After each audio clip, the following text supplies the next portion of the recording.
सरकार ने एक और झूठ चला रखा है कि ये इंडिया कोई पहला कंट्री थोड़ी है जो इथेनॉल इस्तेमाल कर रहा है।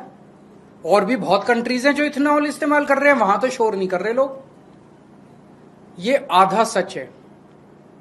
बाकी कंट्रीज में जो इथेनॉल इस्तेमाल हो रहा है वो E10 से कम हो रहा है। जो मैंने कहा ना, नॉर्मल गाड़ियां भी E10 तक तो इस्तेमाल कर लेती हैं, उससे ज्यादा नहीं कर पाती।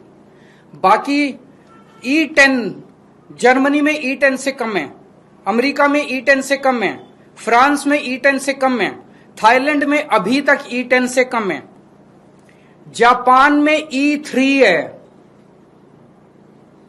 E10 का टारगेट जापान ने 2040 का टारगेट जापान ने रखा आज से 16 साल बाद E20 के लिए। 16 साल जापान लेगा E20 में जाने के लिए।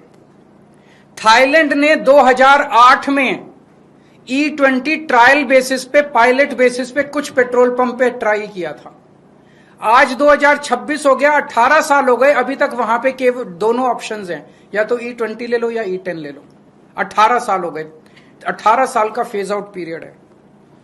ब्राजील पूरी दुनिया में अकेला देश है जहां पे E100 है, जीरो पेट्रोल पूरा के पूरे। वो फ्लेक्सी फ्यूल कार्स बोलते हैं, फ्लेक्सी फ्यूल व्हीकल्स बोलते हैं उनको। ब्राजील ने कितने साल लिए? 50 साल लिए उन्होंने ट्रांजिशन के लिए। 1931 में ब्राजील में E5 इंट्रोड्यूस हुआ था और 1985 में E20 इंट्रोड्यूस हुआ था। 50 साल लगे उनको। 1975 में ब्राजील ने ट्रांजिशन शुरू किया। 10 साल 1975 से 1985 के बीच में 10 साल उन्होंने लिए ट्रांजिशन करने के लिए, और 1985 से आज तक उन्होंने टाइम लिया। अब वहां पे आपको ऑप्शन मिलता है ब्राजील में, या तो आप E100 ले लो या आप E20 ले लो, E30 ले लो। वहां E30 बेसिक है। उन्होंने इतने साल में अपने सारे व्हीकल्स को कंप्लायंट कर लिया। इंडिया